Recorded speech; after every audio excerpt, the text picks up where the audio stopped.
এখনো পর্যন্ত জানা গেল না এই হত্যাটাকে আত্মহত্যা বলে চালিয়ে দেওয়ার চেষ্টা করেছিল।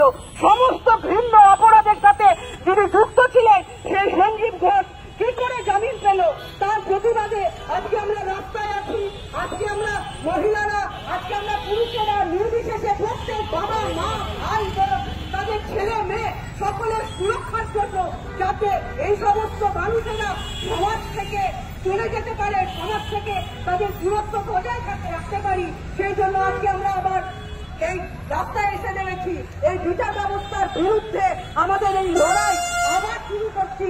এই বিচার ব্যবস্থার বিরুদ্ধে আমরা আবার পথে থাকবো যতদিন না পর্যন্ত আমরা এই বিচার ব্যবস্থার সঠিকভাবে এর বিচার ব্যবস্থা পাবো। ইনকিলাব জিন্দাবাদ, সিপিআইএম জিন্দাবাদ। অরুণিমা,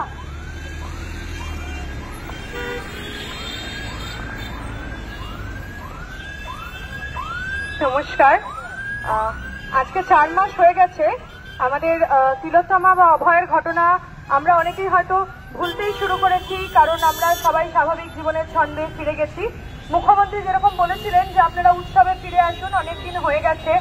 আজকে আমরা হয়তো এখানে খুব অল্প লোকজন আছি, কিন্তু তবু সেটাই মুখ্যমন্ত্রীকে জানানোর জন্য যে আমরা এখনো উৎসবে ফিরে আসিনি বা ওই মেয়েটিকে আমরা কেউ ভুলে যাইনি, যে মেয়েটি ডিউটিরত অবস্থায় আরজিকর মেডিকেল কলেজে খুন হয়েছিল।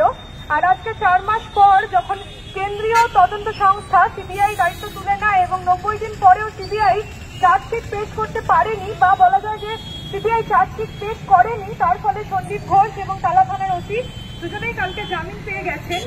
এবং এই ভাবে যেটা আস্তে আস্তে দাঁড়াচ্ছে আমাদের বিচার ব্যবস্থার প্রতি যে আস্থা, বিচার ব্যবস্থার প্রতি যে বিশ্বাস, প্রশাসনের প্রতি যে বিশ্বাস, সেটা আস্তে আস্তে শেষ করে দেওয়া হচ্ছে।